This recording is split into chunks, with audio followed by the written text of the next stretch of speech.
On this episode of Star Wars Time Show, we'll be talking Star Wars gaming. That's right, some swaggo, some old school, some new school. We're going to get into an Ahsoka fan film that would be awesome if it was real. We're going to be talking Kylo heading to Dagobah in the comics, how Jon Favreau is going to get more involved in The Mandalorian Season 2, plus other interesting details from Mandalorian, especially a choice quote from my man Dave Filoni. Finally, on the news front, we'll be talking everyone's favorite Star Wars director, Rian Johnson. And don't forget, at the end, it's the top 5 Star Wars artist features of the week. Cue the music.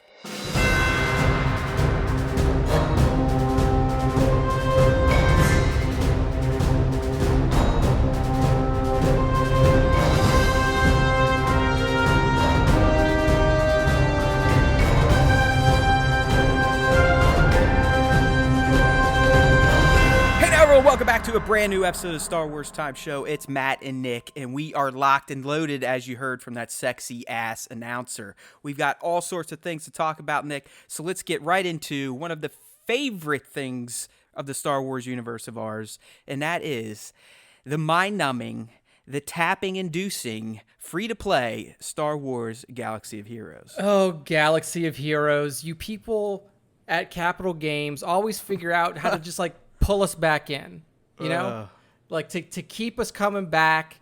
We got gear level 13 about a month and a half ago, 2 months ago, maybe a little bit longer. Yeah, and we're okay, gear 13's here. Now we have a new maximum. That's going to be what everybody strives for, gear 13. But wait, there's more.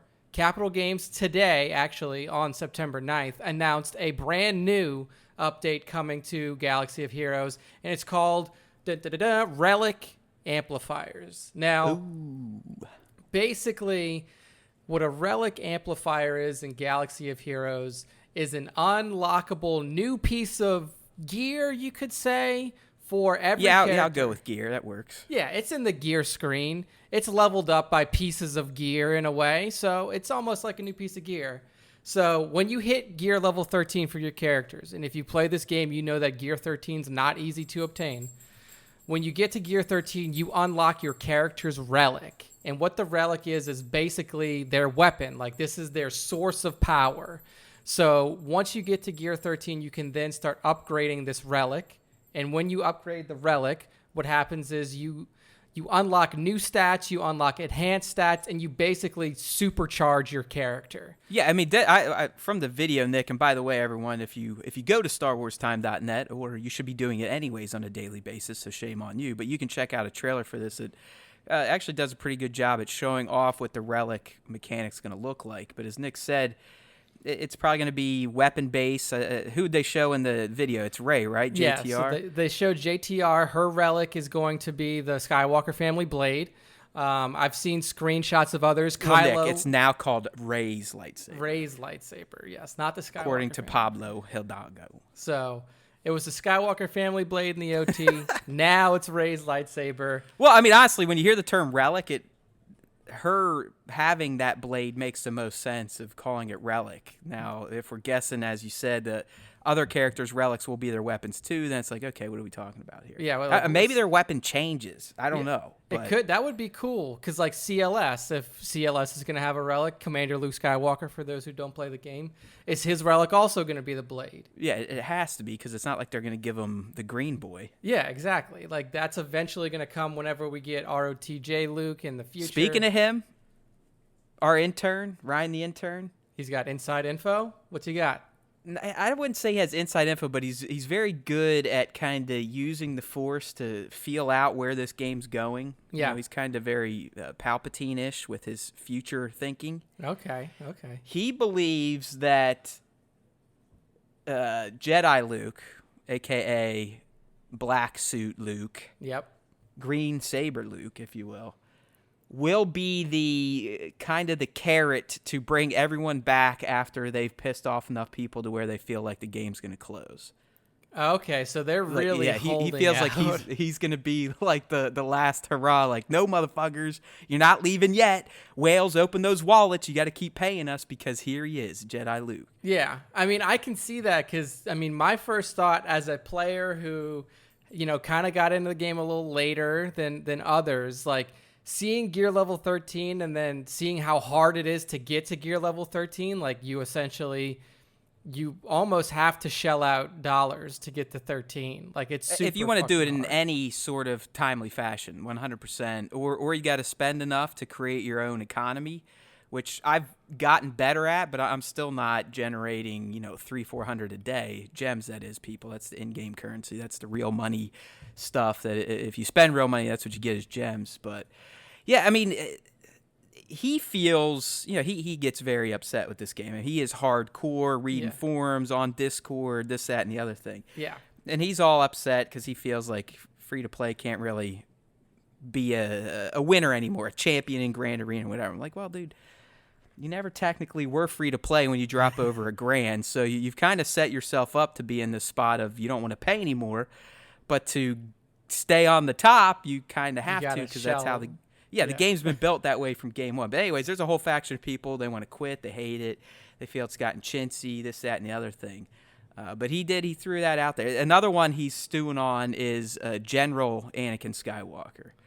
Yeah, that's so he's been. Check this out again. We're probably talking to ourselves about SWTS here. I don't know if anyone else that listens to the show regularly plays this game, and you guys should, and girls. It's fantastic, great time killer throughout the day. But he's been farming Jedi Masters, so like Plo Koon and Kit Fisto, just and off of Eth the Koth. Off chance that they come out, that he comes right, out exactly. with Thinking he'll be ready day one to get General Anakin. So Dude, I do listen next to him because level. the guy has laid down some roadmaps that definitely came true. But those are his takes on this, and tying things back to the relics, he sent us a screenshot of what it's going to look like for your characters because apparently. Relics isn't live yet, but they've already made the UI changes in your character menu, where if you do have G13 characters, their icons are a little different now, and they actually look much cooler. I mean, they essentially have the lightsaber glow effect behind them, either red or blue, depending on their faction. Yeah, it looks really awesome. I mean, I'm not going to see that color glowing behind any of my characters anytime soon. Definitely not by the end of this year, and maybe not by the end of next year, but... I do think it's cool that they're continuing to push the levels of progression in this game, and they're doing it in a different way than just standard, gear tier 14, gear tier 15, gear tier 16. Like having... Yeah, I like it. I mean, it's like when they had the mods, that wasn't always part of this game. I mean, I've been here since day one. This game has grown... it's not even the same game anymore, quite frankly. Yeah, it's evolved even since I've started playing. There's days, I mean, you had to grind this fucking game. I mean, you had to play all of the Galaxy at War shit every day. You couldn't multi-sim it. I remember that. That was nightmare type of stuff. So, in the end, my friends, Star Wars Galaxy of Heroes, you're probably never going to hear me say a bad thing about it. Now, it gets me pissed off every day. I mean, there's about 2 hours every day where I'm competing in my arena shards, where I'm spitting, throwing my phone, punching my phone, cursing the world. But that just goes to show you I care, right? I mean, I do love it. I love the collecting aspect of it. And it gets support, content updates. Plus, you always have kind of a goal. So it's something, Nick, when you're on the shitter, you're in standstill traffic, or you're in your office and you want to slit your throat, you can pull out your phone, tablet, fire up some SWTS, do some taps, and just make yourself feel better about the day because you're playing Star Wars. Oh yeah. It's a guaranteed good time. Yeah, with 100%. And again, F2P, people. Download it. If you hate it, delete it. It's not going to hurt anything. Moving on in our Star Wars video game news update coverage, we've got some pretty awesome news for old Star Wars fans like myself and Nick, and those fans that like the game, and maybe some fans that didn't get to experience Star Wars games when Star Wars games were actually made on a somewhat regular basis. And Nick, that's due to the news that 2 classic Star Wars video games will be getting ported to the Switch and PS4 as soon as September 24th. The first game is going to be Star Wars Jedi Knight 2, Jedi Outcast, and then followed in 2020 by Star Wars Jedi Knight, Jedi Academy. So, Nick, these are basically 2 games that we've often waxed poetic about. Yes. I believe they just made our recent top X Star Wars games of all time list. Yes. So I haven't really had a chance to talk to you about this news. What do you think about this? I mean, I think that this is fantastic. Like you said, if you haven't had a chance to play these games before and you're not a PC player, which is basically the only place where you can get these games now is on Steam sale, having them come to Switch and PS4 in their original format, like there's no HD remastering, there's no these are not remakes, these are straight ports of the original. They're coming to the Switch and the PS4, and it's a great way for younger fans to realize, like, hey, you know, you're used to playing Battlefront 2, Battlefront 1, you're used to playing, you know, Force Unleashed and stuff like that. This is what, you know, the first iterations of Star Wars action-adventure games looked like. Yeah, like, pretty much. I mean, you know, Dark Forces was the OG to bring kind of 3D Star Wars game. It was essentially Star Wars skin Doom. Yeah. But then we eventually made it to here. Wasn't Kyle a part of Dark Forces? Kyle Katarn, I believe Yeah. he was, yeah, because like this character, Kyle Katarn's a very interesting one to follow throughout. Yeah, the he's canon. goofy. He's like a Luke Han Solo, Yeah, a little but more mixture. Han Solo. Yeah, he's a fun guy to play as in Jedi Outcast. He's not really featured prominently in Jedi Academy. Jedi Academy, you're playing as a You're just a no-name, right? I mean, you're essentially yourself. yeah, they give you the name Jaden Core, and you're basically playing as a new Padawan to Luke's Jedi Academy. Got it. So All right. that's kind of the character history there. Yeah, so my takeaway on this is, I mean, fuck the PS4. This type of shit is ideal, in my opinion, for the Nintendo Switch. I mean, yeah. That is what the Switch, to me, can excel at. I mean, the Switch is fantastic. Let's be honest. I mean, the Switch, I think, again, as Nintendo typically does, fooled a lot of people. I mean, I think a lot of people were making fun of it when it was first announced, but now it's pretty much a mega success for Nintendo. I know people that I thought would never play on a Nintendo console again are playing on. I mean, my buddy Hank, the stuntman, he's got one. He said pretty much everyone in Hollywood that works on a set brings a Switch now to kill time. So, Oh, yeah. That's the best part having about this on the Switch, man. I mean, that gets me excited because this is even. I know I got KOTOR on my iPad, and that's going to get even better when iOS 13 drops, and it has native support for Xbox One and PS4 controllers. That's going to be badass. But I would still rather have that game on a console like the Switch. So I think this idea is awesome, and I hope it expands throughout this old library of Star Wars games. Yeah, exactly. I mean, I've already went through and bought Final Fantasy VIII Remaster on Switch, and like you said, the good thing about that console is, one, the portability, and two, you know, these games that are not being up-res like Jedi Knight 2 and Jedi Knight 1, like, you're not going to get the fidelity that you need to play it on a PS4 or an Xbox One or anything No, like it'll that. look like shit. I Yeah. mean, I think I told you when I got the bug up my ass to play KOTOR again, which I've literally stalled out on the second planet, by the way. Oh, Big yeah. surprise. I have mega ADD anymore. I mean, I'm all over the fucking place. I can't even sit down and watch movies anymore without being engaged on my phone or a tablet. So, but you remember I tried to just load it up on the One X because it said it was going to up-res this and that and make the fidelity a little bit better. And I was like, fuck you. Yeah, it's like, I mean, on a big 4K TV these days, it's still kind of 4:3 letterboxed, Yep. and it looks like vomit. Yeah, so exactly. Nick's right. These So- are best suited for small screens. yeah, so, and you don't need online connectivity to play. Yes, if you played them in the past, they will still have the Well, multiplayer Nick, arenas. the second one, Jedi Academy, they will be Yep. featuring its multiplayer component. Yeah, exactly. But you don't need it to play through the story. So No, like, not if at you're all. on a plane, you can play through the story of these games. Fantastic stories, by the way, for both of them. So if you haven't played through these little, you know, stories, these legend stories now, they're definitely worth your time.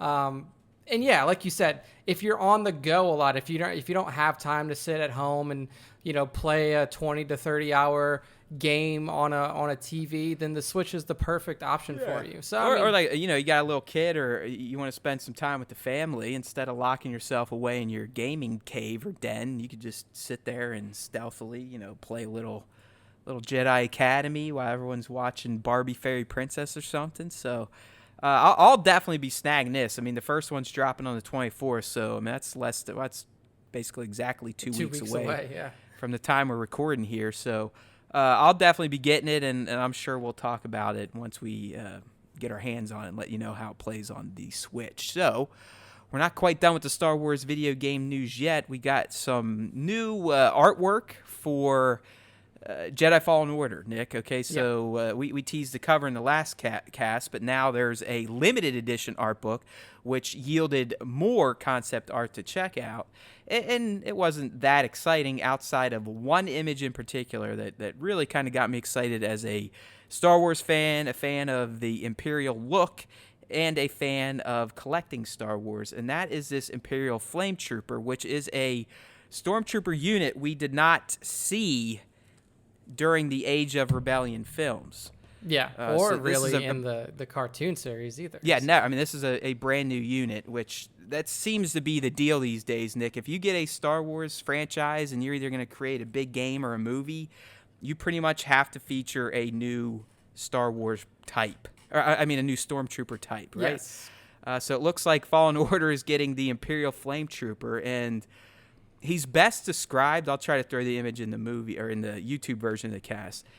He's best described as a snowtrooper that made out with a stormtrooper cadet. And if you saw Star Wars Rebels, I believe, I know Ezra has one of these, but there's buckets for beginner level stormtroopers or Imperials. Yeah, and that have a very similar face mask to this Flametrooper. So I'd say the face mask is the kind of the cadet thing, and then the rest of the helmet type is Snowtrooper. I mean, they kind of got the bag coming down, the more angular helmet, and really his armor, and he's got a fucking robe. I mean, everything else is Snowtrooper. Yeah, 100% Snowtrooper. And, I mean, it's an awesome looking trooper here, and we've seen other variations of flame troopers before. Obviously we're getting the First Order flame trooper, I believe, coming up, and I mean that happened in TFA. Yes, that's what it was. That's what it was. Blowing down that Jakku village. So. Yeah, so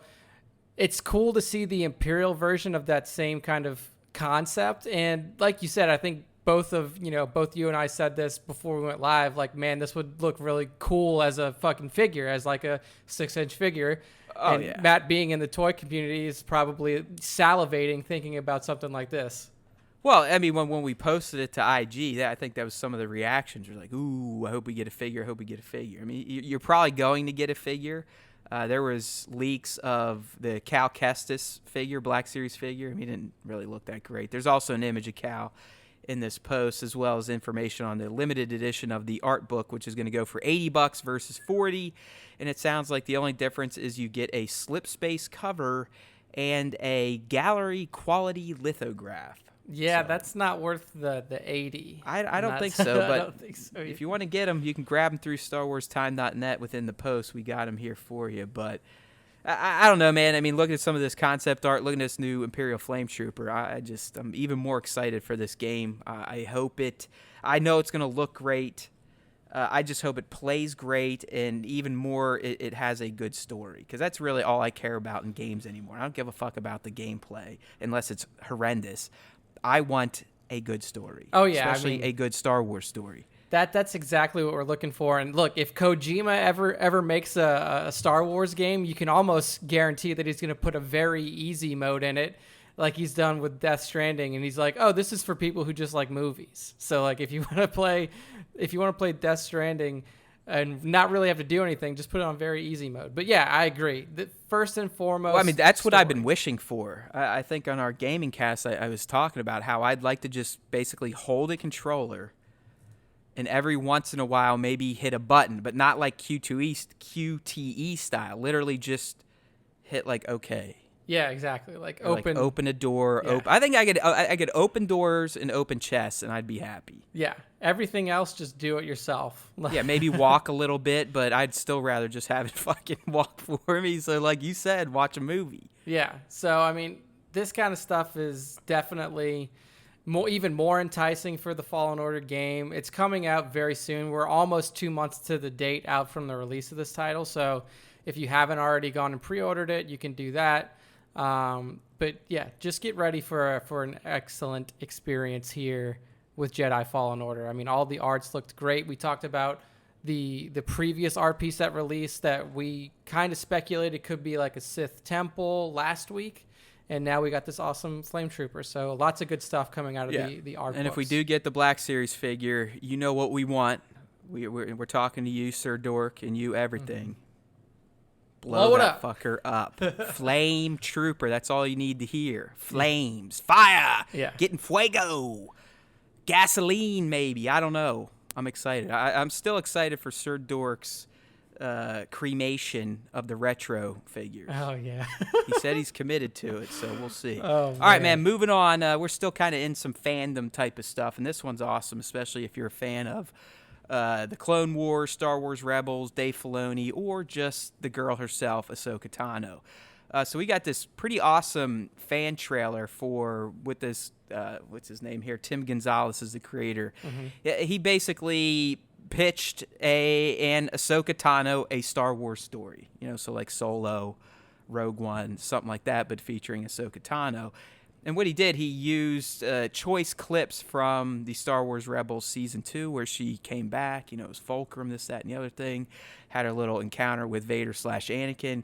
And just an all-around great character arc, story arc. So, Nick, this guy cuts some of that footage up, adds some music to it, and creates a pretty damn good trailer out of it. Oh, yeah. I mean, Ahsoka is one of those characters that was brought to life in the animated series and that has just, really exploded in the fandom. Everybody loves this character. She's intriguing. She's really cool to see her path kind of play out from desertion in the Jedi Order and then coming back, as you said, as Fulcrum in Season 2 of Rebels, and then kind of seeing her storyline play out, finding out who Vader is and everything like that. I mean, it's a fantastic story, and there's tons of material that can still be told for Ahsoka. I mean, you have basically years post desertion of the Jedi Order till we see her again in Rebels that you can fill in story for. So I think it's a no-brainer if you're talking about easy content for Disney Plus kind of stuff.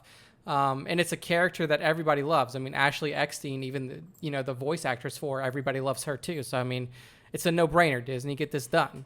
Yeah, it'd be badass. I mean, I would take it animated, live action, doesn't matter. I mean, I'm just kind of looking at the thumbnail this guy's used, and I'm reminded that I find Togruta sexy. Yes, you did mention that, I think, a couple of casts I ago. did. Like, this isn't just a new revelation. I don't know, man. She looks sexy as hell with that pose and those fucking snakes coming down over her orange boobies. I don't know, man. Ahsoka does something for me. You gotta get the costume for your wife for next Halloween. You gotta just be like, hey, the little one already lined out our costumes this year. You'll like them.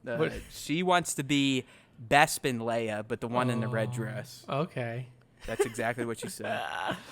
Mommy has to be Padme. Daddy's Obi-Wan Kenobi because he has a beard. Oh, that's perfect. And then her pop, my dad, is Jabba the Hutt. Because he's a little chubby. Oh, my God, man. And that was all her choice. That's how she laid him down. So. I mean, that seems like it's a pretty easy trio to pull off. I mean, yeah, if you go go with I actually Battle have Padme, an old Kenobi tunic and robe around here somewhere, but it was from my much heavier days. I don't know what it'll look like, but we'll see. I'll oblige. Yeah, I mean, Jedi robes are flowy, so... So anyways, back to Ahsoka. This is more of a PSA. Go check it out. We got it up on StarWarsTime.net if you missed it when we threw it up on IG. And again, I wish IG would just let us fucking link shit. It's so stupid, but whatever. Sorry, you got to do buy a link for now. Or you could just find us about 9,000 other followers, and then we could start doing at least links in our stories. All right, moving on. This is one Nick dug up this week, and it's on the Star Wars comic book front. But it looks like our buddy Kylo, a.k.a. Ben Solo, is going to travel to kind of an iconic location in Star Wars lore. Yeah, so we have a new comic book series coming out, comic book series called Age of Resistance. So this is in line with the new naming conventions for all the different eras of Star Wars that we've experienced so far in canon. So you have Age of Rebellion in the beginning, or what was it? Age of Republic in the beginning, Age of Rebellion, Age of Resistance, and then I'm slowly like beating myself into using those now because I do think they're better than prequels, original sequels. I agree with that. Yeah, because I mean, it's kind of like you said, it's kind of ingrained in our head to just call them by their, Right. their series title, but having actual names for the ages is super interesting. It's way more on point. So Star Wars Age of Resistance comic series, the specific thread is going to be the Supreme Leader Snoke book number 1, and this is going to take us to an iconic location that we've seen multiple times in Star Wars history. So we're going to the Force Cave on Dagobah. Dun, dun, dun. And I mean, this is the perfect spot for Kylo to go to. I mean, this is still early in his days and his training when he was still learning from Snoke, trying to really find his path within the dark side. And Snoke brings him here and says, like, this, you need to do basically the same thing as your uncle did. Like, he confronted his darkness here, but you need to confront your darkness and accept it here. Oh yeah, and embrace Yes. it. I mean, he doesn't want to do what Luke did and just kind of be like, oh shit, why the fuck is my face in there? Yeah, so it's a cool little, story arc for Kylo. If you look at the art of this book, you can tell that this is a much, much younger Kylo Ren. You can tell in his face, he looks very young. And Yeah, I was going to say, you notice he's not sporting the helmet. I'm wondering if that's because he's with Homeboy who hated the helmet anyways, or if he just didn't get in mixed up with the Knights of Ren yet. Yeah, it could be pre-helmet for sure. This is where the intern would come into play, because that motherfucker does read comics. Yeah, this would be But because he's an intern, he's like, fuck you guys, you don't pay me, I'm not doing shit. Yeah, this could be a perfect review item here. But yeah, I mean, Goddamn interns. I mean, the story that's being told here is super interesting. We're getting to see a little bit more of Snoke and Kylo, which is something that we really didn't get to see in the movies too much outside of a few interactions. So, and then, if you go on the actual StarWars.com link for this, you'll see some of the other panels that were on there as well. And you can see Snoke just really talks shit to Kylo. He's like, nonstop. Yeah. He's like, if I had at one point in the thread, he says, if I had your uncle, I would have taken over this galaxy far, far ago, like long, long ago. So already kind of building up that hatred for Luke Skywalker, even in his young age, right after kind of leaving the Jedi Academy. So, Got you. So he was playing him against Luke. oh yeah, way, way early. God, I do hope we get some more on this Snoke character. Yeah, so this is the first book of the Snoke series. I don't think that they released the total number of books that we'll get about Snoke. I think it's a one-off, to be honest with you. Okay, so if it's a one-off, I think these Age of Resistance, it's going to be a one-off per character. Yeah, so hopefully we get some good content out of this book, but we're definitely going to be getting Kylo Ren, Dagobah, Force Cave with Snoke early on in the days. What I want to know, Nick, is why none of these motherfuckers on the dark side ever changed their clothes. And we're talking like decades, right? Yeah, I mean, look at Snoke still whipping the old He's gold in his cape. gold fucking Hugh Hefner robe, and Kylo's still whipping his raggedy-ass TFA Kylo Ren garb. Yeah, I guess. It's like, these got to be some stinky assholes. Yeah. I mean, at least Kylo changes slightly in The Last Jedi, you know? He gets a new sash, Yeah, he's not quite wearing the raggedy ass thing he wore in TFA, but it's still very similar. He's got more of a cape than just a full on robe. Yeah, maybe. But Snoke literally doesn't look like he's changed in years. Maybe the clothes in the Star Wars galaxy are self-cleaning. Maybe they don't need to launder them. Fuck, at least the good guys change. I mean, the good guys have like an outfit change a couple times an episode. I mean, Luke, that motherfucker changed like 3 times. Yeah, Luke had a lot Rey of clothes changes. Poe changes. I mean, Padme had so many different outfits you couldn't even track them. That's what I mean. It's like these bad guys, they don't give a shit about fashion. They're like, fuck it, I like this, I'm gonna wear it, even though it probably has living bacteria on it by now. Yeah. So, hey. Star Wars Age of Resistance comics coming out September 11th. So if you're listening to this comic book is already out, hits the shelves. You can get it digital. You can get it in the store. Pick it up. Find out what happens to Kylo in the Force Cave on Dagobah. Damn Skippy. I like it. And if I could read, I would read it. But I digress, and we shall move on. All right, so the next 3 little points we're going to get into all deal with The Mandalorian. And the reason for that is John, Dave, they went over to Entertainment Weekly, and Entertainment Weekly is actually, I believe the issue that's out now is all about The Mandalorian, the cover, this, that, and the other thing. So we've been getting some interesting tidbits of information for the first live-action Star Wars show and the Disney Plus crowning jewel, in my opinion. So anyways, one of the lighter revelations we got in these interviews with EW, Nick, is that Favreau confirmed that, yes, he's already knee-deep in Season 2, which, by the way, has never been confirmed by Disney Plus and them yet, right? Has Disney come out and said, yes, Season 2's happening? Yeah, I don't think so. This is the second time I don't think so either. Favreau talk But we've about heard it. John and Dave basically saying, yeah, we're writing Season 2, we're getting ready. But John, in an interview, Nick, said, hey, we're working on Season 2, writing, prepping with the directors, and getting ready to direct myself, actually. I didn't get a chance the last time around because I was doing Lion King. So I'll step in for one of them. So John's going to direct an episode in Season 2. I mean, that's really fantastic. We've seen Favreau's work many times over. I mean, Iron Man, Lion King, Jungle That's Book. it right there, right, Nick? I mean, I think a lot of people forget that without him and RDJ, we may not be looking at a damn near $3 billion Avengers Endgame. Oh, yeah, exactly. In 2019. I mean, in 2008, I'll never forget when they announced, hey, Marvel's doing an Iron Man. I was like, fucking Iron Man? Why the fuck would they do Iron Man? Yeah, that was kind of the consensus before the movie came out. Well, it's because they still didn't own a lot of the rights and shit. I mean, it was still Marvel. It wasn't Disney Marvel yet. Yeah. So, I mean, it's those two. It's John with the directing, and I don't know if he wrote some of the script, and clearly RDJ was what sealed the deal. But, yeah, Favreau's no joke. I mean, he acts, he writes, he directs. I'm not saying Season 2 is automatically going to be better because he's directing. I mean, the guy's a fucking showrunner, so he's had a hand in every episode, more than likely. He just hasn't been behind the lens. Yeah. So, I mean, we'll see if we get any kind of, like, Favreau, to me, I mean, I can't really pick out, like, a directorial style or individual element from his directing.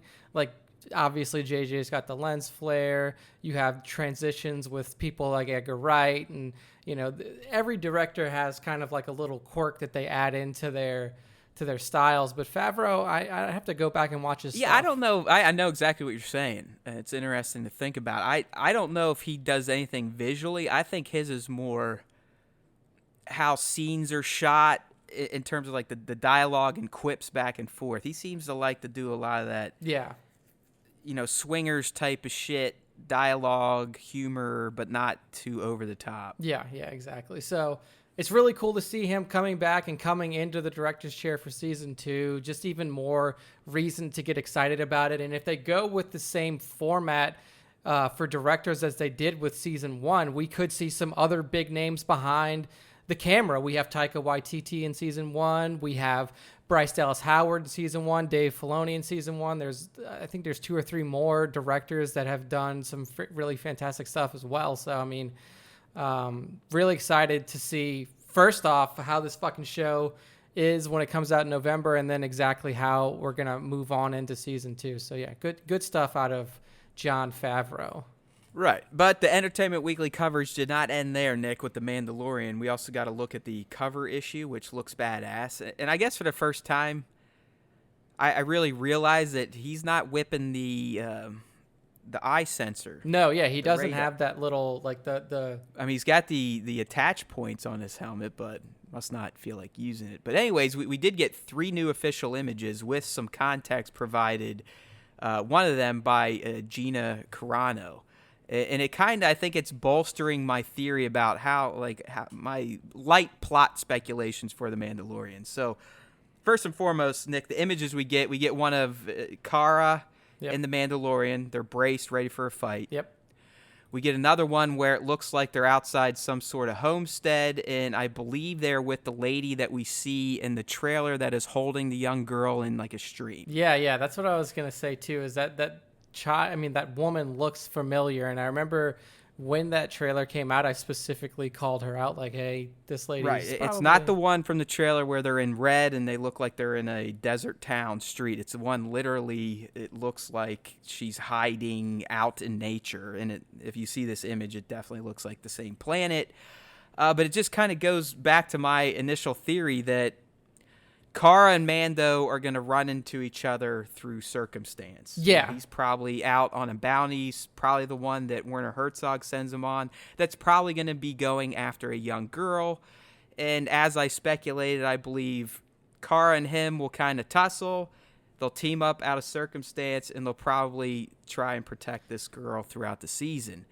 And Gina kind of helps even seal the deal even more for me with a quote she said. So describing Cara, she says, she's gone from planet to planet. She's a loner. She's strong. She runs into the Mando on one of these planets, and she's hiding out and thinks that he's here to take her in, and then their relationship escalates from there. So that's exactly day one when they introduced them at Celebration. That's pretty much been my guess on how these two lead characters will function in the first season. Yeah, and what's really interesting here is the one line that she says that she's hiding out. And we know that Gina Carano's character of Cara Dune was a former rebel shock trooper. And we know that we're functioning in this kind of outer rim area where you have these factions of Imperial military that are kind of trying to assert dominance. So it seems like, based off of what she's saying, that she's hiding out, that there may be like a bounty on her head from 100%, these Imperials. 100%. So going to be really interesting to see how that plays out. Is he hired to go get her? Like, is this like a job where he, is tracking her down and then decides to not do anything and team up with this girl? Does he just kind of run into her by circumstance and then... Now, I'm going straight up. He's not sent to get her. She thinks he's sent to get her. So they're going to be a little contentious at first. She's going to be like, get the fuck away from me. And he's going to be like, what the fuck? You're not taking me in. Yeah. He's going to be like, motherfucker, I'm not after you. But some shit just went down with the target I'm after, and I need your help. Yeah, exactly. That sounds like a pretty good... idea, pretty good little piece of speculation of what's going to go on. Yeah, they're not going to be buddies No. when they first meet. It's like she says, their relationship escalates. I think it's going to be rocky, a little rocky at first, but when they realize that there's someone bigger than them or there's a more important mission than their two little deals, I think they team up and they help protect what I'm guessing is going to be this lady's little girl in the next image of them sitting at this homestead deal. Yeah. So lots of good stuff have come out of this, this EW article, talking a little bit to John and Dave as well. I mean, didn't really give too much plot information. John did speak about kind of really digging more into these cantina folk, quote unquote. So, when Luke and Obi-Wan walk into the Mos Eisley Cantina, and we see this hive of scum and villainy, as Obi-Wan put it. It seems like John and Dave really kind of wanted to explore that part of things, and that's kind of one of the settings, one of the themes of this show is really digging into the underworld. Well, yeah, I mean, we also got from John, I mean, he came out and said that there will not be any major, note that word, major legacy characters in the show, at least not during its first season. So to me, that means, hey, you're not going to fucking see Luke. You're not going to see Leia. You're not going to see, obviously, no shit. You're not going to see C-3PO, R2-D2. But as Nick said, I'm interested in the people at the cantina. You may see, the Wolfman, the vampire guy, and shit like that. Mm-hmm. That's what they're digging into. Filoni's quote was, I think, the best description of what they're trying to do, essentially comparing it to if you grew up with a big brother. So he said, these are the action figures you got, talking about the rando cantina people, the bums no one wanted. Your older brothers have had good ones. He's basically talking about J.J. Abrams. Somehow, you got Boba Fett. And if you have Boba Fett, you could always tell a good story. I love Dave. I mean, just that quote and the way he's describing their show and what they had to work with in terms of characters was fantastic. Oh, yeah, dude. I mean, that's... But he also went on, Nick, and it kind of bolstered what we were talking about in the last cast of how we will see how the First Order could come to rise. But he also went on to see, here's a quote here, and I'm not quite sure what he's getting at, but it gets my nipples hard. I've seen a lot of Star Wars. So have we, Dave. So have we. And what's most exciting to me is that I am very confident we did some things, and fans will see things that have never been seen before. That is exactly what we kind of expected from this series. Is we're exploring new character types. We're exploring new settings, even though we may see familiar planets, but where we're going on these planets are going to be new. And then just a completely different character archetype for our main. Like, this isn't your typical Jedi hero. This isn't your typical Force user who's, fighting to save the galaxy from the grips of an Imperial war machine. But he's also not a Boba Fett. I mean, this is what Pedro was talking about. He's like, he kind of does what's necessary to get by in this lawless world. I mean, he's not looking to be a piece of shit, but he'll skirt that line if it's going to get him some credits. Oh yeah. So, I mean, just even more things to get excited about this show. I mean, seeing, these images, like Matt was saying, we get the two images with Cara Dune, and then there's also some live action Trandoshans. Yeah, no, Trandoshans is one of those characters that, like, the only one that you've ever really seen before is Bosk, and now you're getting two others as well. So, I mean, it's some cool shit that's going down. Yeah, here. Filoni's line, like, never been seen before. I think that extends even beyond just, you're going to, deal with rando characters and a different planet here. I'm thinking way things are shot, the way battles are fought. I mean, is it more violent? Is it more gritty? I don't know. But if Filoni's dropping shit like that, I don't think he's doing it to sell more subs to Disney Plus. No. I think he's saying it as a huge Star Wars fan. Oh yeah, and it just so happens he gets to create Star Wars stuff. Yeah, exactly. And this is coming from somebody who's done,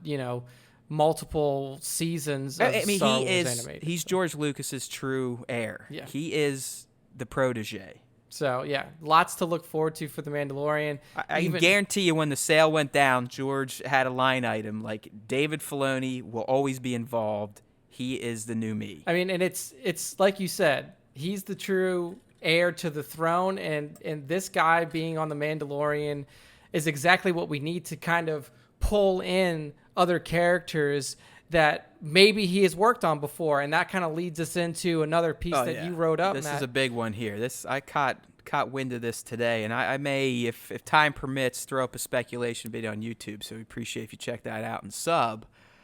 But as Nick was teasing here, Filoni, as I even write in the article, is Lucas's true protege. I mean, he's helmed the Clone Wars, Star Wars Rebels. He got Resistance off the ground. Mm-hmm. I mean, he's working on the Mando. I was just going to say at the end of the last segment, I think it's a matter of time before he's working on the movies, But again, this all stems back to Entertainment Weekly interviews, and Filoni dropped a very curious quote. And I'll kind of let you decide for yourself. I'm pretty sure I know what he was saying because I am a Force being myself. But here's what he says. And you really got to just interpret every word and let it, steam over your gray matter and to come up with how you're going to interpret this. But he says, having a character you wrote walk up and talk to you in full costume on a set that you imagined, that was a wonderful thing. All right, dude, what the fuck does that say to you? Yeah, I mean, you can take this a lot of ways, obviously, like you said, but if you really kind of drill down and think about it for a second, character that you wrote, I don't think, Filoni's directing here, he's probably done a little bit of writing, stuff like that, but what did Filoni really focus on writing-wise, lore-wise, story-wise, character development-wise? We're talking Clone Wars, Rebels. Oh, yeah, just some little shit. Yeah. Just a little franchise called the Clone Wars that spawned, I don't know, one or two pretty popular fan characters. Yeah. And another small one that he followed that up with was called Star Wars Rebels. Not sure if you Star Wars fans ever heard about it. Resistance. I mean, the guy... I'm not going to say he's created as many characters as George. That would be sacrilegious. But he's probably the only other guy that's touched Star Wars that has created characters that have become fan favorite and basically legacy characters. And I'm talking about Ahsoka Tano, I'm even giving him credit for creating prequel Eric Anakin because that's the one I like. Yeah. You got guys, random dudes like Hondo Anaka. I mean, Hondo has become so popular with fans. He's a motherfucking the best looking animatronic ever at a Disney park now. I mean, you can argue that he really kind of created the persona of Boba Fett because the only thing we ever saw of Boba Fett before was Kitty Boba Fett in episode 2, and then Boba Fett. Yeah, what he does, Daniel Logan. So, ooh. I mean, he creates that character, and then all of the, there's a ton of these great characters in both Rebels. I mean, Rebels. And, did you guys ever hear someone called Ezra, Kanan, Hera, Zeb, Chopper? I mean, come on, man. So, as it sounds like Nick has decided for himself, I'm pretty sure this motherfucker's talking about they're bringing an animated character from his creations into the Mandalorian. Yeah, this is the perfect way to do this. I mean, and the ones that really stick out most to me and that you call out in this in the piece that you wrote up are the two characters at the end of Rebels who are kind of on this mission to find Ezra. As we know, at the end of Rebels, he kind of fucking warps off into deep space. Spoiler alert. Yeah, spoiler alert if you haven't seen it. It's a few years old, so we really don't give that big of a fuck. Yeah, I mean, try to pretend to. But yeah, so Ezra is essentially lost along with Thrawn, and at the end, Sabine says that she's dedicated to finding him. She's always going to look for him. So I mean, in this time period too, if we're thinking about the time period where this is happening, it's 7-8 years after the end of ROTJ, which is a good time period for her to still be kind of on this mission, on this quest to be looking for Ezra. Yeah, man. I mean, I mean, let's just talk about Sabine because she leads with Ahsoka, so she's in play too. But Sabine is a fucking Mandalorian. She is, yeah. She is an actual like Mandalorian. From a powerful family on Mandalore. Yeah, like her sister became the Mandalore, right? Or was it? No, it's not her direct sister. It was the sister of Duchess Satine. Yes. Who was bad with all the, the evil pre-Vizsla and all them, but then ends up becoming good again by the end of Rebels.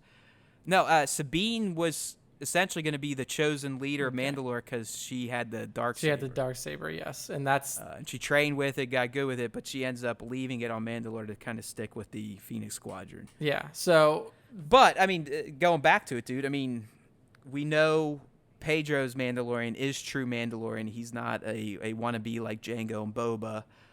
It would make sense that Sabine could cross his path. I mean, does it get negated with John's line, no legacy characters? I don't think so. I think if we had a lawyer, Nick, we could argue our way out of that. I think when he's talking about legacy characters, he's talking about movie characters. The big three, Chewbacca. Yeah, exactly. And didn't we just get an announcement that Ming-Na Wen was going to be in this series? Oh, fuck, look at you.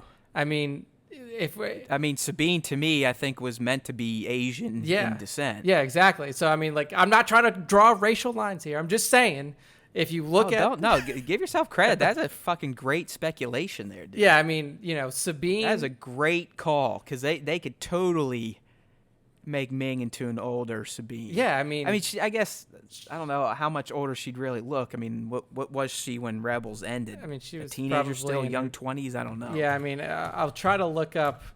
I don't think she was that old, and it's probably not going to happen. But I 100% like where your head's going with that. Yeah, that was a pretty good call there. I mean, I don't know if it would go that way either, but I really do think that the type of characters that Ming-Na Wen plays, them both being of what looks like Asian descent, I think she would be a perfect character to bring this, or the perfect person to bring this character to life in, live action form. I mean, Sabine Wren's a fucking badass. If you've ever seen Agents of S.H.I.E.L.D., you know that Ming-Na Wen plays a badass in Agent May. Right. If we're talking, I mean, what was the correlation between the end of Rebels and then the end of ROTJ? Is there like I don't know if there's a definite gap. epilogue. Yeah. I don't know if it was like a year or two after the final fall or a couple months, but she's essentially, they're on a planet. She just finished the mural of Phoenix Squadron. Ahsoka rolls up in a ship. She's all decked out in like this white non-Jedi robe, and they pretty much peace out and more or less say, we're coming for you. Yeah, so it says, okay, I think it's 5 years later is when she's doing the mural. Because I'm looking, it's when she had the short hair, right? I mean, she always kind of had short hair. Well, like man short hair, like super cropped. Got you. Yeah, I think it's 5 years later. So I mean, I could definitely see like Ming. So it'd be right in line with Mando time. Yeah, like maybe like 2 years further in the future is when the Mando would start. I think that Ming-Na Wen could pull it off. She's looks young. I mean, She's let's be perfect. real, and this, hopefully people aren't offended by this, but Asians have superpowers when it comes to aging. They don't age. Yeah.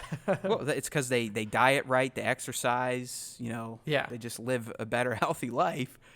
So they're not like big fat ass Americans that look like shit by the time they're 50. Yeah. So I love where you ran with that. I mean, that's got me doing all sorts of speculation. I mean, Ahsoka's another one. The other one I kind of threw out just casually would be Hondo. I mean, he's, again, a perfect type of character for a lawlessness galaxy. Yeah. I mean, he's a fucking pirate after all. yeah, exactly. And I really don't think they would blow the continued adventures of Ahsoka and Sabine as little live action cameos. I mean, I'd fucking love it, bro. Don't get me wrong. I mean, I think it'd be fantastic. I feel like they're almost too big for that. I could see I can see them having like a 3-episode arc, Great. Yeah, where they just dip in for a bit Yeah. and they're still on their main mission. That's fine too. Yeah.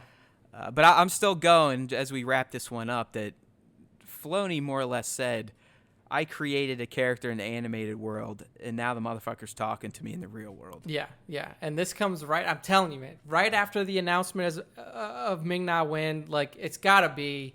It's a damn good call, dude. It's a damn good call. So, You want to take it to the bank? Is he taking it to the bank? God, it's a tough one. It's a tough one. Who cares? I'll take It's it not to the like bank. It's not like anyone's watching the bank anyway. Yeah, I'm going to say it right here. So when Ming-Na Wen is announced as Sabine Wren, you come back to this podcast, recorded on September 10th, 2019. Oh, we'll rub it in everyone's faces, We but called trust it. me, I've had some big calls on Entertainment Buddha, and no one still cares after the fact. It doesn't matter. Yeah. But yeah, We're low-level losers, but hey, we have fun doing it. we enjoy the time we spend together for sure. So Okay, moving on, buddy, to our last of the news bits here, and this is it's one about everyone's favorite person in Star Wars right now, and that is Mr. Rian Johnson. Oof. I, for one, do not hate the man. Kind of like him, like Looper. I'm interested in going to check out Knives Out. Do I think TLJ is the best Star Wars movie? No. Do I think it's the worst? Absolutely not. So, anyways, Ryan, he's out doing some press for Knives Out, which I believe is still a month or two away, but he's talking with Uproxx, and of course, everyone's going to ask this guy, and no one really gives a fuck about Knives Out. Let's be real. They're still going after him about The Last Jedi, because really, the heat's still out there for his movie. I mean, it's still as divisive as ever. I mean, we see it anytime we post something about Ryan, people essentially just start shit posting it. But he did give us a little information on his new trilogy, and when I say little, I'm talking micro penis size. Yeah, right, Nick? So he didn't give much, but here's what he said, and we'll kind of dissect it. And this is in regards to his new trilogy. I'm where I can't say anything about it. Well, you've pretty much been there since day one, but cool. Yep. Still completely in process with it. It's a process. Means it's a process. So that means it could change, it could shift. There are a bunch of moving parts with it. So that is the biggest no answer you could ever give. Yeah. I mean, you could even take here. We could put a troll spin on this. Say, oh yeah, he's fired. He's just they're not ready to announce it yet. Well, I mean, they just announced this new. Didn't like him and Bergman just get this new deal from a production company or something like that? I think so. I mean, I know they're kind of butt buddies in terms of how they they have to work on every film together. I mean, Bergman is his producer, period. Yeah. Let me see. I know that like something just happened. Wait, either way, while you look that up, Yeah. I mean, he's got time because we do know that the Got guys, they're getting the 22 release, right? Yes. And Yes. Got guys that's are kind of first. been out there, which means if Ryan were to start releasing his trilogy, it wouldn't be coming out till 2024 anyway. Yeah, they got time. So the piece that I was talking about with Bergman and Johnson is that they just launched this new entrepreneurial venture, as it's called, and the name of it's T Street. And basically what it is, it's a new company. This is a quote from Deadline. A new company that will generate original content for film and TV shows. It's capitalized by, so it's a venture, it's a VC funded by Valence Media, and it says Johnson and Bergman have the financial ability to develop, produce, and finance projects, with T Street holding a substantial financial stake. So they basically parlayed their Star Wars money into starting their own little side business. Yeah, they basically just kind of created their own production company, from what it sounds like. Right, which is probably going to get his trilogy and this, that, and the other thing, and he's just going to be making money hand over fist. But hey, that's the American dream, my friend. Yeah. So good for him. I mean, either way, I'm still excited to see what he does. Yeah. I don't hate the man. I don't think he ruined Star Wars at all. I kind of appreciated his unique vision. I definitely don't agree with all of his choices, and I just want to put that out there. I know he's hell-bent on, yes, this is brand new Star Wars. What is Star Wars without the legacy characters? That's all fine and good, and I'm excited for that type of Star Wars. But goddamn it, there's got to either be Easter eggs, casual conversations, posters, books of lore that mention real Star Wars. Real original Star Wars. Yeah, Right. I mean, I think so. I just don't want to detach completely from what was set up from 1977 to 2019. Keep the motherfucking lightsabers. Like, the lightsaber is one of the most iconic weapons ever. Even shit like that, man. Like, let's not get too creative. Like, I'm gonna be so anti-legacy Star Wars. You're not even going to have lightsabers. They're not going to be blasters. Everyone's going to be fighting with fucking sticks in their minds. Yeah. It's like, no, bitch. No, you got to keep some tangible items in there that people remember. And you don't have to have a character from Legacy. But I'd like to one of these new characters be like, oh, man, did you hear about the Legend of Rey and fucking Ben Solo? Man, that must have been a fucked up time to live in, and maybe that's why we're still fucked up now. Yeah, no. It's like a Just statue, stuff like that. I mean, some shit like that. You can't just completely divest from what made Star Wars. And I think that's what's the biggest beef people have with Ryan. It's like, oh, you didn't do Star Wars like Star Wars is done. Like, okay, well, I mean, there's good and bad for that approach. So that's just my take on the new one here. He also talked about some of the TLJ reactions. He pretty much said, you know what? A lot of people felt the same way about Empire, which Nick and I have talked about. He even said when he first watched Empire as a kid, it wasn't his favorite, but it ultimately became his favorite. And I don't think he's putting it out there like, listen, motherfuckers, in 20 years, 10 years, everyone's going to be saying TLJ was the best. I think he's pretty much saying, listen, when you take on something as big as Star Wars with as huge of a passionate fan base as it has, you got to take the bad with the good, because I'm still getting a lot of passionate, awesome feedback on TLJ, and I'm still getting kicked in my balls with the negative stuff. But it is what it is. I'm just glad I was kind of a part of it. Let's just put this out there and just be completely honest about it. The only Star Wars movie to come out that wasn't like, that didn't have some sort of backlash or negative press associated with it was the first one. Was the very first one that came out in 1977. And I bet the press leading up to it was as negative as possible. Oh yeah, like people were like, "What is this? This is this fucking bozo that did like a car movie." Yeah, now he's making THX, a star fighting movie. But I mean, think about it. The backlash against Empire, people hated ROTJ because of the Ewoks, and they said it was too kid friendly. Then you go to the prequels, and they come out, and like Ryan even mentions in his quote, the acrimony that has surrounded the prequels since they released. I mean, not a single prequel movie came out that didn't have some sort of either critic or fan negative reaction to it.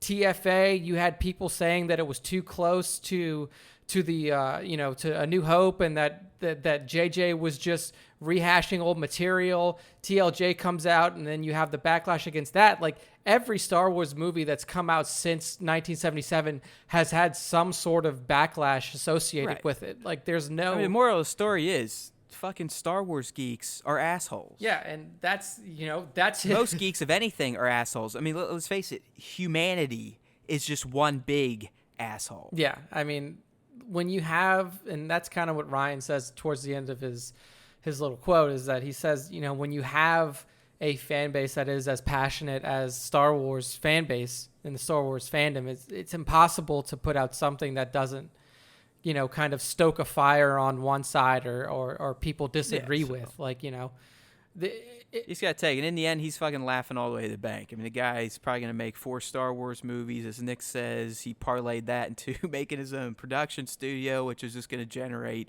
wealth for generations. Oh, yeah. So have at it, Mr. Johnson. We definitely do not have your head on a pike here at Star Wars Time. You're always welcome on the show, Ryan.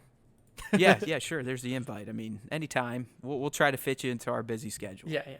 We got to work around. It's not like you have anything to do right now, right? No. Because you're not working on Star Wars anyways. It's all a lie. It's a Kathleen Kennedy plot. It's a takeover. Oh, man. The libs. All right, anyways, dude, let's move on to everyone's favorite segment of the week, at least those of you that get into collecting and appreciating Star Wars fan art, and that is the top 5 Instagram artists of the week, covering 8:30 to 9:06. As always, I kind of went through the feed. If you're tagging Star Wars Time Show, hashtagging Star Wars Time Show, or if I just see some random Star Wars shit, you have potential to make this segment each and every week. And it's such a fantastic segment, Nick. So I lined them up as always. Nick knocked them down. What do you got for me this week, my friend? We are back to our top 5 format, so no top 10 this week. But it's a good little mix of everything from the Star Wars universe, as you always get here in the top 5. I mean, we have new artists, we have old artists, we have new figures, we have old figures, we have new looks, we have old looks. It's going to be filled with fantastic shit. That's what the top 5 is. So let's go. First up is a returning top 5 member at TK Burgett, TKBERGET on Instagram. And he has a fantastic shot of a trio of Sith troopers coming up and having a conversation with one really kind of weathered-looking First Order trooper and kind of pushing this motherfucker to the side. And they're like, right, get the fuck out the way. I mean, his initial caption was "Step aside. We'll take it from here," and that's pretty much what I think these Sith troopers has been described as. These aren't your standard dumb fuck bucket heads. Yeah. These guys are coming in. They're going to assert their dominance over the galaxy, and they look at, like you said, these essentially brainwashed First Order troopers as amateurs. They're like, we've been out in the fucking unknown regions. We've been surviving for decades. We are battle hardened. Avoiding gravity wells. Yeah. We got fucking jetpacks. I mean, come on. Yeah, I mean, I thought that this was a really fucking cool shot. That's just going to show, like, it really does kind of foreshadow what we are to see in The Rise of Skywalker. I mean, I have a feeling we're gonna be seeing white First Order troopers getting dropped by these motherfuckers. Oh yeah, absolutely. Like just blasted. I mean, I hope so. But in terms of the shot, I love the depth of field he's got going. I like the weathering he did on all the figures. I mean, it's very basic. You see that, Nick? Like the black in there and the grooves and edges. That's not standard. Around the knees there. He added all that in just to give it a little more of a lifelike quality. I also, when we do this segment, I love looking at the tricks people use for stuff. And I'm going to go with here, if TK's listening, hopefully he'll comment back, which we've actually gotten really good on that, where if we ask questions, people will answer. But if you look at the white one in particular, Nick, down at his feet, yep, I think he's using like sticky tack. Oh yeah, they do. His feet are kind of. And he either wiped it out or just painted it in gray or shiny gray to match the floor. But to get a figure to just even slightly lean like that, you would have to have something to support it. Because I'll tell you right now, one of the most frustrating aspects of toy photography are getting these little dickheads to stand in place in the pose you want as you get everything else set up and you can snap the pic. I mean, I got out this past weekend, dude, and it's without fucking fail. And any toy photographer will have similar stories. Getting shit set up, getting the lights in the right place, getting the camera framed out. Everything looks great. Everything's blocked off. I'm ready to shoot. Boom, the motherfuckers fall down. It's domino time, and you want to literally stab your own eyes. Oh, my God. Yeah, I mean, So I can see that. It looks like sure. TK here is using some good old sticky tack to keep these assholes in place, which I love. It's a great trick to do indoors. Outdoors, typically, if you want a little more action-oriented, you're going to have to use some Sir Dork tricks or everything Kylo tricks and throw in some wire there and really pose them. But it's a great little scene shot here from TK this week. Yeah, absolutely. So at TK Burgett on Instagram, very well done, sir. And what I like to see on these two is, we have our Instagram posts embedded in this in the StarWarsTime.net post, and I'm seeing plus 200 likes on many of our photos now. A lot of our shares are getting over 200 likes, some getting over 300. I thought we saw 400 in there out of nowhere. I mean, it is really nice to see I that. do feel like the IG algo gods have caught wind of us now, though, and they're putting the hammer on us a little bit. Let's just say the past 2 weeks we haven't quite had the traction we typically do when people visit the profile. Yeah, it's our turn at the bottom of the wheel of fate. They're basically like, someone looked like an intern's like, oh fuck, Star Wars Time Show got over 1,000 without paying. Yeah, and they're a business account. How did we let this happen? Hide their posts. No one can see them. Oh man, but don't worry, everybody. We're still going. We're not going to stop anytime soon. It just means it's up to you, motherfuckers, to like shit more and comment on it more. Because as Nick, the social media ad god, explained to us, as soon as we post these things, if it doesn't get a quick organic reaction, it's dead. Yes, it will sink to the bottom of the Instagram literally pile. Just disappears from feeds. Yeah. So next up, we have a new account to the top 5, and actually, I can't believe that this name was available at Star Warsaholic on Instagram. I almost feel like that should be the podcast name. I know, it's a fantastic name here, sir. I mean, you and I are definitely Star Warsaholics. There's no doubt about it. Oh yeah, I would agree with that sentiment for sure. But what Star Warsaholic has here is a fantastic. I don't know if this would be considered a portrait shot, Matt. This is your kind of domain. Yeah, it's a portrait. Yeah. I mean, honestly, most figure shots are portrait unless there's other elements, other characters involved and whatnot, or a clear action scene. So, by the way, this is a fucking figure that I want so damn bad. So yeah, it's a portrait shot of Obi-Wan Kenobi and his full kind of clone armor set. It's GK. I mean, it's General Kenobi, but I believe he wore this in the proper Clone Wars. He definitely wears it in the Gennady Clone Wars series. But he essentially, people, if you're fans of the Kenobi, he co-ops some clone armor. The motherfucker does.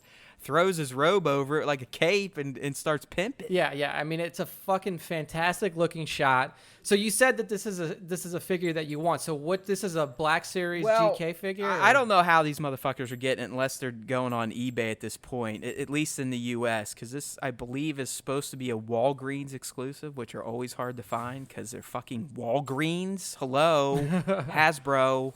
Why the fuck do you release exclusive Black Series toys, exclusive any toy, to a drugstore, a fucking pharmacy? Like, what are we talking about? Yeah, that's got to be some kind of deal that they made a fucking long time ago that they still have to honor. It's been forever. I mean, Funko does it. I mean, Walgreens is literally on the list of retailers up there with Target, Walmart, you name it, that gets exclusive fucking toys. Yeah, doesn't make a lot of sense, but this figure, one, looks fantastic. The face sculpt is like fucking dead beautiful.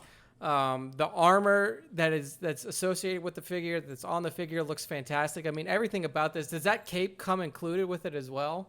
Yeah, buddy. Wow. So look at that. I mean, see, Nick's picking up on the little stuff now. That is a soft goods cape that comes with the figure. So it's all part of his armor.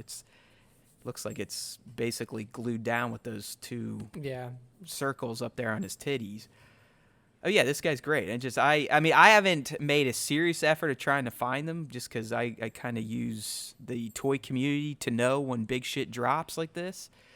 But yeah, he looks fantastic. Star Wars Holic made him look fantastic. Really, if you just go check out Star Wars Holic's profile right now, you could tell that GK has kind of been his muse. Yeah. He's busted out all sorts of great shots of this figure, and they'll make you go, shit, I need him too. that he did with this shot here for sure. So at Star Warsaholic on Instagram, very well done, sir. Moving on to the next one. This is another brand new account to the top 5 at Pose Plastic on Instagram. Pose, P-O-S-E, plastic, as you spell plastic. And it's a cool crossover shot here. So we have a little mixing of genres. We have Boba Fett from the Star Wars universe, and we have a Xenomorph from the Aliens universe. It's not the first time that we've seen a Star Wars alien crossover here on the top 5. I love them for some reason. It just fucking works. Like, the aesthetic of the Xenomorph and the whole alien vibe just kind of works really well with people like Vader or Boba Fett or something like this. I mean, this is a really cool shot here by Pose Plastic. Well, it's just I love the caption too. Yeah. Did you say that one? Who is really being hunted? Yeah, it's fucking fantastic. But yeah, I mean, he's got the way he posed them, or he, she. We don't know sometimes with these handles. So sorry, we're not trying to be sexist here, but I mean, literally the name Pose Plastic, and what do we get here in the shot? Very well posed figures. But I love the pose on Boba. How it is that like he's just waiting around the corner for something to pop out so he can blast it. Yeah. So in terms of, like you were saying, the pose is what really fucking stands out here. The way that his head is turned, Boba Fett's head, is that like a natural rotation of this character's head, or did he have to like do some sort of like popping off and fucking really cranking this thing? I mean, honestly, dude, the fact that there's a tag down here that says Black Series Archive now leads me to believe that this could be a 3 3/4 inch figure. Oh, wow. And not the 6-inch Boba. Wow, okay. Because I have the 6-inch Boba right here. Hold on. Because I hang out. I actually got my Dagobah Days Cantina Dio sitting right next to me these days. And I got Boba kind of sitting there. Yeah, you can get close to that. Okay. Because that was like, that's what really stood out to me about this shot. I mean, the pose is fantastic, particularly the head placement of Boba, and I mean, just the body positioning of him against the wall, kind of juxtaposed to. Now I'm sitting here playing with figures like I'm fucking 5 years old. I'm like making him walk on the desk like an asshole. Perfect. Okay, I'll put him down. And then just like the stalking nature, the great pose of the Xenomorph in the background. I mean, totally. Pose Plastic really fucking hit the nail on the head. The red lighting. Right, the lighting really helps the scene as well. Yeah, because exactly. Boba's kind of cast in shadow. Then you got that real bright red on the Xeno. It looks like there's a little haze in there. I don't know if it's atmosphere aerosol, but it's just it's an all-around well-done pick. I believe Pose is a somewhat new account. Yeah, I believe so. He's only got smaller following. Yeah, 283. 283. So it's definitely an account you guys want to check out. Yeah, so for sure. If you're new to this or you missed it when we had it up on IG, definitely hit up at Pose Plastic. Check out the gallery and make the decision to follow, which should be a decision to follow. Absolutely. Ooh, I loved it. Look at the one down here at the Xenomorph and the Porg. Oh, wait. I mean, that's what I love about it. this community, though, is just like Love the creativity that comes through with shot. I mean, because you can literally make anything work. You can put anything together. Oh, yeah. No, I mean, come on, people. Pose Plastic. Let's get this account well over 283, please. Yes, Thank you. Beautiful stuff. So do your work. It's called you give a little, you get a little. That's how we work in this community. Absolutely. You reach around us, we'll give you a reach around back. All right. So next up, this one really just visually captured me from the moment I saw it. This is a shot by another new top 5 participant here. It's at SWTS _Wild Wing. See, I'm going to go with this account wanted to show their appreciation for Star Wars time. Star Wars and time. their Black Series figures. Yeah. Yeah, I think. Hence the SWTBS. Yep, Star Wars Time Black Series, Wild Wing. Now we're running with it. If you're listening, Wild Wing, just don't tell anyone the truth. Just agree with shake your head and be like, yep. Agree with us. So, what's really fantastic about this shot here, we see Vader, ignited lightsaber, fantastic pose, but it's all of the post-processing atmospheric stuff that was done in this shot that really just makes it fucking stand out amongst the crowd, because this looks so, I mean, like there's it seems like there's a little bit of desaturation in terms of the colors. It's very chaotic. Yeah. But in a good way. I mean, it just looks like chaos, and Vader is fighting through it. Yeah, I mean, it's the perfect setting for Vader. We know that his castle's on Mustafar. He's surrounded by smoke. You have these little bits of, these embers and sparks kind of flying towards him. I mean, it looks like he's on another battle on Mustafar. I mean, it's fucking really cool how Wild Wing's able to do this.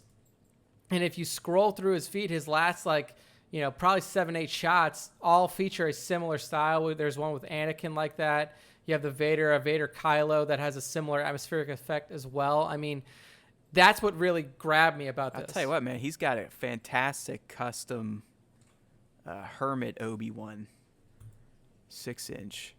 Oh, I see him. Yeah, I see him. Yeah, it's legit. Dude, I would love to get. I mean, I got this Obi-Wan in 1/6 scale form. He's beautiful, and now that I got my Maul 1/6, I may have some ideas for those two, having a little photo shoot. Yeah, but I'd love a 6-inch version of this Kenobi. But yeah, I mean, this Vader shot's fantastic. I see. Wild Wing, hook me up, bro. How much? I'll pay for that. I want one like that. If you're listening, I'm not fucking around. Dude, that almost looks exactly like Mythos Obi-Wan. Like, that's what I mean. It looks exactly like the little guy. Figure. I mean, I want that. So make it for me, SWTBS, please. Yeah, Wild Wing. If you're listening, I think your name's Patrick. Yes, it's on your thing, Patrick. Hook us up. Hook up. Oh, he's from Deutschland too. There we go. I'll even pay international shipping, yeah. Brother. It doesn't matter. I mean, hook me up if you're listening. You understand English, which you probably do because you're not an American and you probably learn more than one language. Yeah. Hook me up. Dope. I wanted to share his last one too. I'm not gonna lie. Sometimes it's hard for me to not Kylo. overshare certain accounts through a week. But his most recent with Vader fighting Kylo, that's I thought was pretty choice as well. Beautiful. A lot of those starting to pop up now, like Vader versus Kylo, kind of coming in with the Tross stuff. So, excellent shot at SWTBS_Wild Wing on Instagram. Well done, sir. Closing it out, top 5. We got the GOAT. Is he the GOAT, Matt? Listen, I don't know. You just threw it out there. I guess he is. He's the GOAT, right? This guy is. This is.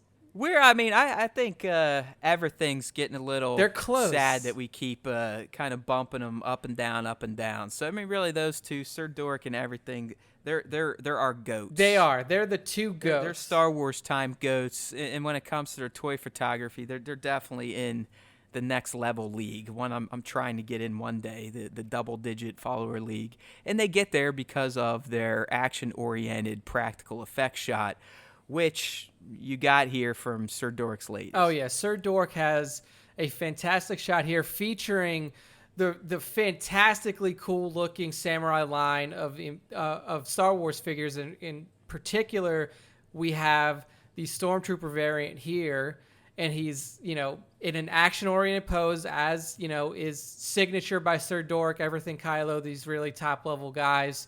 And yeah, these guys are never going to reduce themselves to just basic portrait photographers like myself. I mean, these guys, every fucking shot is explosive. Yeah, and I mean, literally, explosive. Like there is some sort of flammable or explosive use. Yeah, there's you can see the signature Sir Dork, explosions going in the background, and what's happening in the shot. You have this samurai stormtrooper running through a battlefield, and he has his katana blade drawn and is severing what looks like an assassin droid unit. I don't know if it's an IG-88. Oh, I mean, figure-wise, it's IG-88 for sure. It's the Black Series IG-88. So he's cutting him. It works in this in half, and then fucking sparks fly everywhere, making for a fantastic I'm going to go out on a limb here, and I haven't checked out his video yet that breaks this down. I urge people to, if you're into toy photography and you want to do some crazier looking shit with flammable